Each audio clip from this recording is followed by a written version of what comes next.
Social মিডিয়াত বহুত viral হৈছে যে যিকোনো ব্যক্তিয়ে মোবাইলৰ পৰা চলি থকা বেটেৰী ৰিক্সা এখন বন্ধ কৰি দিব পাৰে। সেইটো কেনেকৈ পাৰে আৰু ইয়াৰ সমাধান কেনেকৈ কৰিব পাৰি আজি ভিডিঅ'টো ভালদৰে চাওক। এই চাৰ্টখন ভালদৰে চাওক। বেটেৰীটোৰ ওচৰত আছে এখন চাৰ্কিট যাৰ নাম হৈছে BMS বেটেৰী মেনেজমেণ্ট ছিষ্টেম। এই চাৰ্কিটখনৰ পৰাই বেটেৰীটো বহুতখিনি কাম হয়। ইয়াত লাগি আছে মছফিট নামৰ কিছুমান ইলেক্ট্ৰনিক ছুইচ।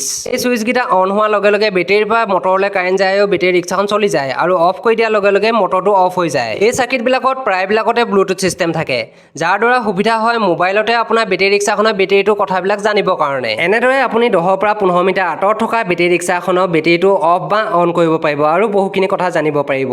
বেটেৰী ৰিক্সাসমূহত যদি এনেকুৱা ধৰণৰ লিড এচিড বেটেৰী লাগি আছে তেন্তে এই বেটেৰীবিলাকত সেই ছিষ্টেমটো নাই। ছিষ্টেমটো আছে এনেকুৱা ধৰণৰ লিথিয়াম বেটেৰী, দেখাত এনেকুৱা ধৰণৰ, আৰু বেটেৰীটো কভাৰটো খুলি দিলে দেখিব এখন চাৰ্কিট। আপোনালোকৰ বেটেৰী ৰিক্সাখনো যদি ৰাস্তাত বন্ধ হৈ যায় তেন্তে এনেধৰণৰ এটা এপছ আছে, এপটো ডাউনলোড কৰি আপুনি অন কৰি দিয়াৰ লগে লগে বেটেৰী ৰিক্সাখন আকৌ চলিবলৈ আৰম্ভ কৰিব। নতুবা আপোনাৰ বেটেৰী কানেক্টৰডাল বেটেৰীৰ লগত এবাৰ কানেক্ট কৰি আৰু ডিছকানেক্ট কৰি দিয়ক, তেনেকৈও ঠিক হৈ যাব পাৰে। আৰু এটা কাম কৰিব পাৰে, মেকানিক এজনৰ ওচৰত নি পিনি যদি ব্লুটুথ চাৰ্কিটখন উঠাই দিয়ে তেন্তে এই সমস্যা কেতিয়াও নহয়। প্লে ষ্ট'ৰত বহুত ধৰণৰ এপছ আছে, সেই এপছবিলাকৰ লগত যদি আপোনাৰ বেটেৰী ৰিক্সাখন কানেক্ট হয় তেন্তে বেটেৰীৰ পাছৱৰ্ডটো চেঞ্জ কৰি দিয়ক।